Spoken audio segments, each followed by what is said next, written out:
사람마다 얼굴 생김새가 다 다르죠. 옛날에는 지문 갖다가 이제 사람들을 구분할 수 있는 어떤 특징이었다면 얼굴 안면 인식 기능이 이제 발달했습니다. 그리고 이제 앞으로 이제 또 홍채를 갖다가 사람 눈에 홍채를 갖다가 그 사람을 알아보는 생체 인식들이 이제 늘어나고 있는데요. 목소리도 그런 지문과 같은 역할을 한다고 합니다.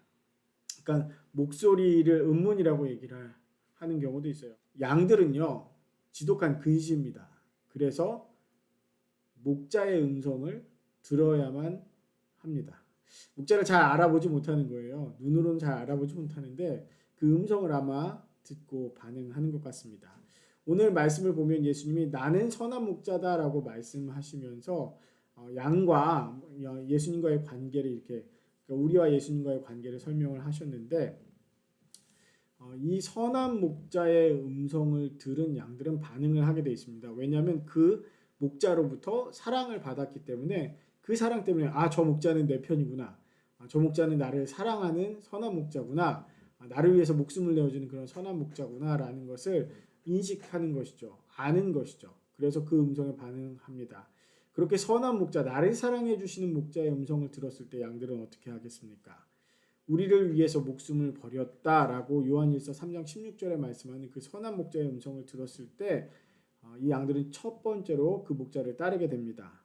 사랑하고 믿어주고 또 안아주고 보호해주기 때문에 그 목자를 따라가게 되는 것이죠. 우리가 잘 아는 시편 23편은요. 다윗의 시라고 알려져 있는데 목자처럼, 하나님을 목자처럼 여기고 또 그리고 나를 그분의 양처럼 여겨서 그런 표현을 하죠.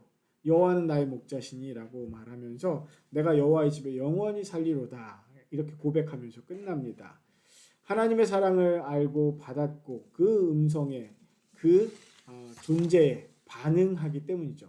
그 목소리를 들었다는 것은 사실은 그분의 존재를 만나고 알았다는 것입니다. 그 목자의 음성을 들은 양들은 반응하고 따르게 되어 있죠. 두 번째로는요, 그 목자의 일을 그 양들은 맡게 됩니다. 어떻게 맡느냐고요? 그 목자의 음성에 반응을 해서 이 나의 목자가 나를 부르는구나 해서 그 목자를 이제 주섬주섬 양이 따라가는 거죠. 그 목자의 음성을 들은 양이 따라가면 다른 양들도 그 목소리에 하나 둘씩 반응하고 따라갑니다. 그런데 가장 먼저 가는 양 뒤를 다른 양들이 따라갈 수밖에 없는 거예요. 뭐라고 그랬죠? 지독한 근시에다가 음성을 듣고 이제 따라가기 때문에 그렇습니다. 그래서 목자의 음성을 들은 양 중에서 먼저 그 음성을 들은 양은 목자의 길을 따라가는 양이 되고요. 그 뒤를 따라가는, 또 목자의 뒤를 따라가지만 또 다른 양의 뒤를 따라가는 양들도 뒤따르는 또 다른 양들이 이제 생기는 것이죠. 사랑은 받아보는 사람이 사랑을 안다라는 얘기가 있습니다. 그래서 그 음성을 듣고 그 목자의 발자취를 따라가면요. 다른 양들은 앞에 가는 양만 따라가도 사실 목자가 걸어간 그 길을 따라가게 되는 것이죠. 어떻게 보면 받은 사랑을 그냥 나는 했을 뿐인데 그 사랑을 받은 사람은 사실은 그 사랑의 근본, 그 사랑의 원인이 된 그분의 사랑을 사실 받은 것이 되는 것입니다. 요한일서 3장 16절 말씀을 다시 보면요. 그가 우리를 위하여 목숨을 버리셨으니 우리가 이로써 사랑을 알고 우리도 형제들을 위하여 목숨을 버리는 것이 마땅하니라 라고 말씀하고 있습니다. 그렇게 사랑하는 것, 목자의 음성을 듣고 목자를 따라가다 보면 사실 그 목자의 일을 나도 맡아서 하게 되는 것입니다.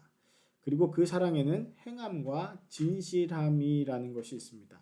예수님께서 우리를 대해 주셨을 때 말로만 하신 것이 아니라 행함으로 보여주셨죠. 또 그리고 진실함으로 우리를 대해 주셨습니다.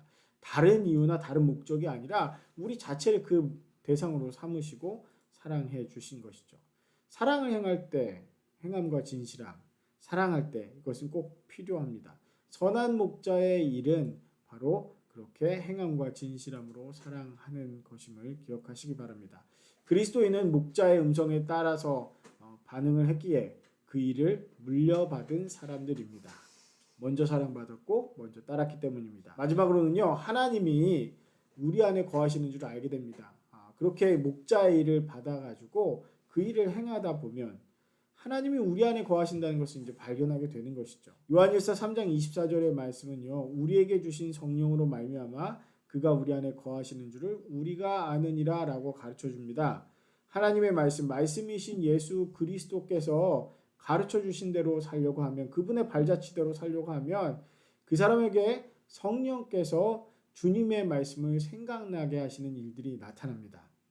보혜사 곧 아버지께서 내 이름으로 보내실 성령, 그가 너희에게 모든 것을 가르치고 내가 너희에게 말한 모든 것을 생각나게 하리라. 요한복음 14장 26절의 말씀이죠. 그 말씀이요, 성령을 통해서 생각이 난다고 합니다. 여러분 만약에 하나님의 말씀 중에서, 그 성경 말씀 중에서 이런 말씀들이 떠오르잖아요.